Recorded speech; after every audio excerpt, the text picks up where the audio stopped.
Investor pada prinsipnya, misalnya ya, dia pengen uangnya kembali dong, Iya. cepat, jangan sampai hilang. Nah, kadang-kadang yang memberi ajakan-ajakan ini memberikan gambaran yang instan. Wah tenang, film kita banyak Pak. Kalau 1 juta penontonnya udah 20 miliar Pak. Biasanya ya, maksudnya para pemain pemula kayak kita-kita ini suka euforia. Artis cantik nih, bawain ini nih, main dong, iya. Tiba-tiba orangnya nggak disiplin, orangnya nggak punya komitmen. Tapi kalau menurut undang-undang film, memang harus ada penampungan. Film itu dibangun, dibuat dengan modal yang susah. Dan tadi saya cerita pengalaman tadi ya, terus tiba-tiba filmnya nggak ditayang. Aduh, rasanya gimana ya, sakit banget gitu. Tapi Jumpa lagi dengan saya pemirsa, Kang Didang di Sulindo TV, Suluh Indonesia.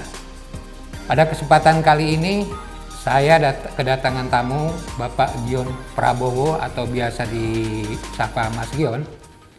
Beliau adalah Ketua Perkumpulan Artis Film Indonesia. Nah, keseharian dia adalah selain juga beraktivitas di film sebagai produser, juga membuat konten YouTube.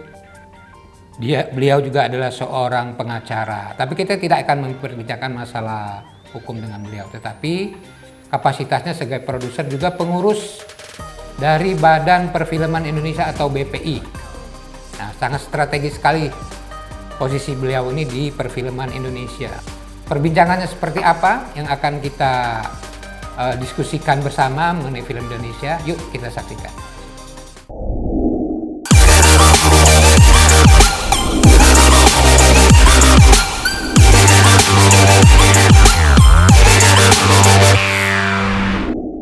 ya, jadi pengalaman saya walaupun saya belum banyak membuat film, tapi sudah alhamdulillah kedua dan dua yang sudah siap, yang satu sudah ditayang, yang kedua film yang akan siap tayang, dan ketiga lagi persiapan. Iya, film itu ya apa bukan jodoh Bukan biasa. jodoh biasa.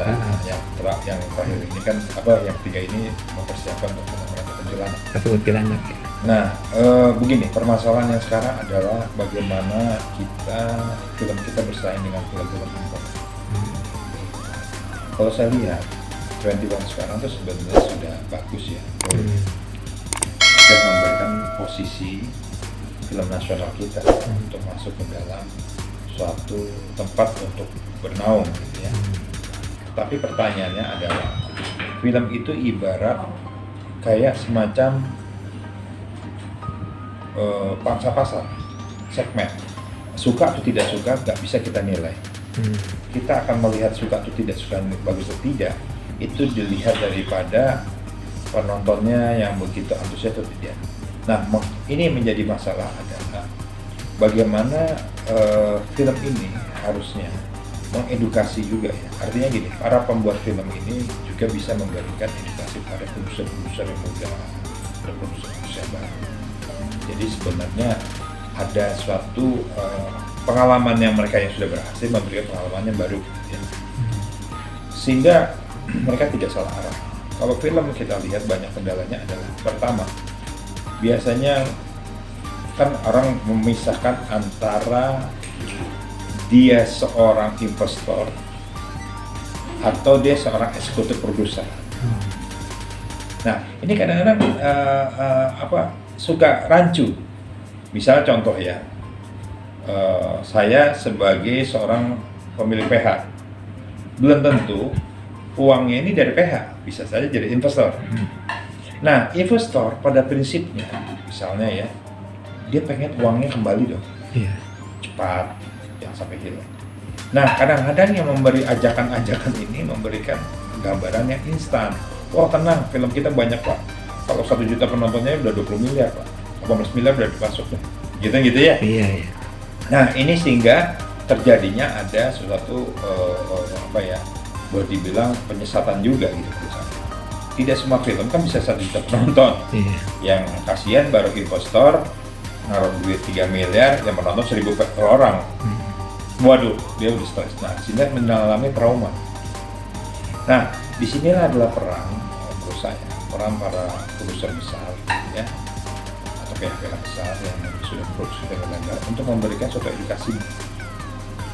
Nah, kita juga banyak yang para ya tadi ya, para investor, para PH-PH yang baru ingin buat layar lebar karena teriming-iming penonton yang banyak mendapat untung. Padahal yang kita harus perhatikan, saya belajar ya, kayak saya buat film Get Lost gitu ya, buat Get Lost.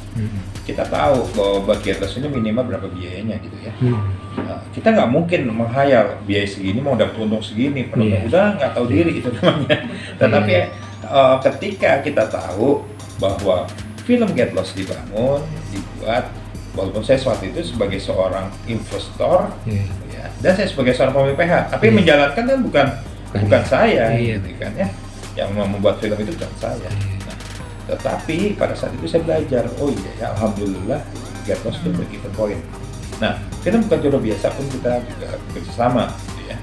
Nah, kita menghitung dengan kondisi yang COVID ini kan kondisi-kondisi yang disebut namanya kondisi yang tidak terduga, yang kita bayangkan sebenarnya film kita sudah tayang tahun ini, gitu kan.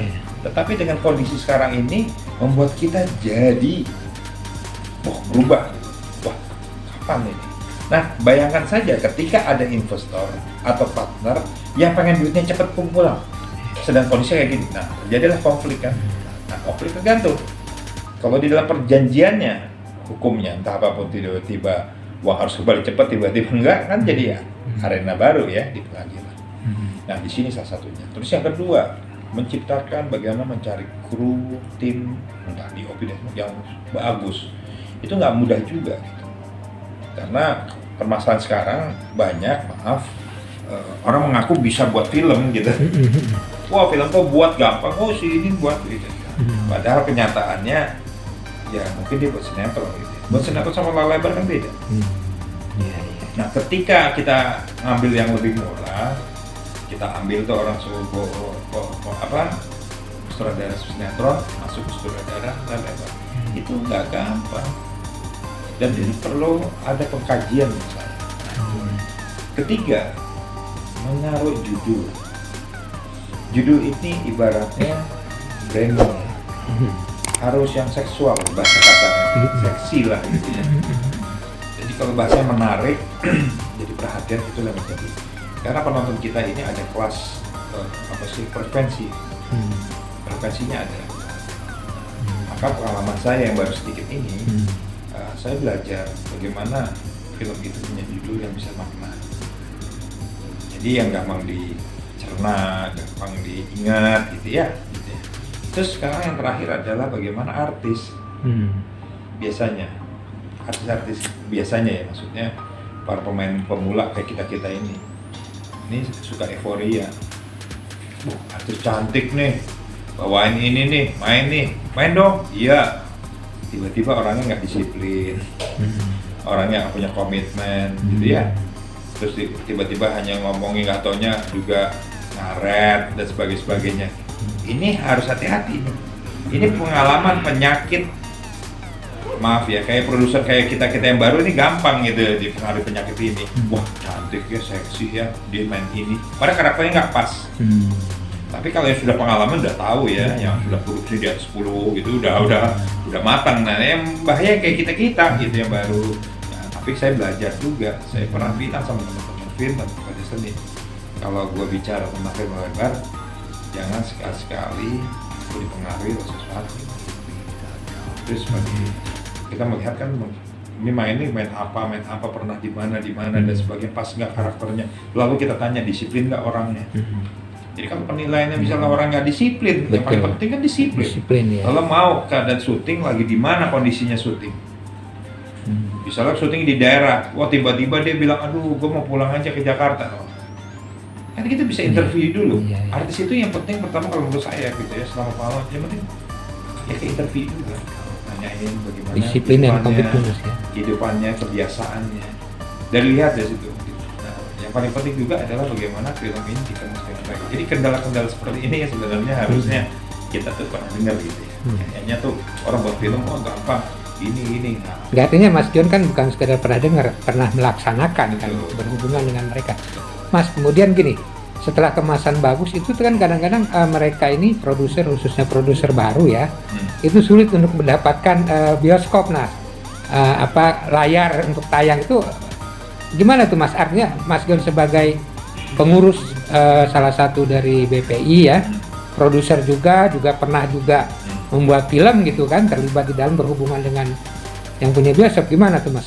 Sebenarnya gini, kalau kita bicara undang-undang film, sebenarnya itu ada ruang undang-undang yang memang film kita itu memang harus diperhatikan bahwa bioskop sebagai pemilik, ya istilahnya pemilik lahan lah ya, yang memang dia juga punya pikiran untung atau rugi kasar-kasarnya. Kalau menurut saya bioskop ini sudah benar sekarang di sekarang ini ya, berapa tahun ini bagus menurut saya, diberikan prioritas yang baik terhadap film-film memang kualitas. Tetapi kalau film itu tidak kualitas, maka dia sudah ada institusi di bioskop tadi, maka ada tim panitia itu. Ini film kira-kira sampai berapa lama dipegang? Kalau misalnya penontonnya nggak ada, bahasa kasarnya berarti juga ada kerugian ya pastinya kan ya, pasti hitungannya dan sebagainya. Tetapi kalau menurut undang-undang film memang harus ada penampungan, film itu dibangun, dibuat dengan modal yang susah. Dan tadi saya cerita pengalaman tadi ya, terus tiba-tiba filmnya nggak ditayang, aduh rasanya gimana ya, sakit banget gitu. Tapi selama kalau misalnya filmnya memang tadi ya, judulnya bagus, penulis bagus, minimal sutradaranya bagus dan sebagainya, saya rasa bioskop tetap mengakomodir. Tetapi kalau nonton filmnya sutradaranya nggak dikenal, pemainnya sih, aduh pemain apa ini, terus tiba-tiba minta ditayang, lah kita juga kan sebagai pemilik lahan mikir, ini beneran nggak nih, jangan-jangan kalau ditayang nggak ada penonton sama sekali, sedang itu ada biaya operasional kan. Nah, jadi kita harus berpikir fair lah menurut saya. Artinya produser juga harus berpikir fair juga Mas. Iya, makanya jangan hanya menuntut yang punya bioskop ya. Jangan sampai kita modal pas-pasan. Ya kalau modal pas-pasan yang buat ini dulu dah daripada ya, kayak kita gitu mau buat film. You tahu diri gitu loh, film gua sebegini modalnya, masa mau ngambil penonton bioskop layarnya begitu banyak, masuk akal. Tetapi ketika kita sudah buat seperti itu, tiba-tiba tidak ada ruang untuk masuk di lahan itu, bahasanya tidak ada bioskop memberikan, nah itu boleh kita bicara, berarti ada ibaratnya keanaktirian dong, tiba-tiba kok film lokal tuh nggak diadopsi gitu. Tapi selama ini nggak kok bioskop dan film gitu. Nah makanya itulah kita harus membuat ya istilahnya ya kan, membuat film ini juga harus memperhatikan tadi ya kan, makanya nggak bisa sembarangan, pemain juga nggak bisa sembarangan, kita cari orang saudara DOP juga sembarangan, kita harus sensitif dalam hal apapun. Saya kan belajar dari orang yang sudah sukses-sukses, saya kayak Pak Parwes, Pak Odi, itu juga nggak mudah awal-awalnya gitu. Dan saya pernah Pak Firman Bintang juga pernah dengar bagaimana buat film seperti apa. Nah saya baru belajar, saya banyak belajar sampai saat ini, sangat-sangat belajar saya. Dan saya berharap belajar saya semakin ada naik kelas gitu. Ya boleh naik kelas gitu ya. Mas, last question nih Mas. Satu adalah mengenai kapan Cukup Jodoh Biasa itu tayang. Kemudian hitungannya kenapa belum sekarang tayang. Kemudian Ratu Kuntilanak kapan diproduksi di tengah pandemi ini, seperti apa Mas Gion mengatasinya? Diundur atau seperti apa? Ya, jadi gini, bicara Bukan Jodoh Biasa ini terus rasanya kita kan sudah di mixing dan sudah terakhir ya. Nah, cuma dengan kondisional layar lebar film nasional belum masuk, jadi kalau ibarat percepatan lari agak buru-buru lah ya. Karena ketika saya buru-buru, saya langsung daftarkan 21, tiba-tiba ini kasih jadwal, waduh. Tapi yang menonton seperti ini ya, saya kan itu matematik juga ya. Nah kalau ditanya sama 21, di mana film lu? Lagi di Mas Pulung nih, cie. Emang benar kan, film saya masih di sana tuh, ya kan. Nah tapi pada prinsipnya film ini udah selesai, ya tinggal terakhir aja, tinggal coloring dan sebagainya.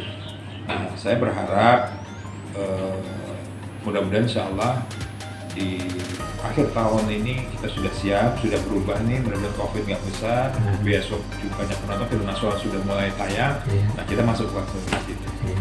Nah, bicara Ratu Kuntilanak, kalau soal penulis cerita udah selesai, ini tinggal diskusi doang. Iya, karena COVID ya Mas. COVID, tapi karena COVID dan kondisi, dan kita kan ngambilnya kan di daerah syutingnya.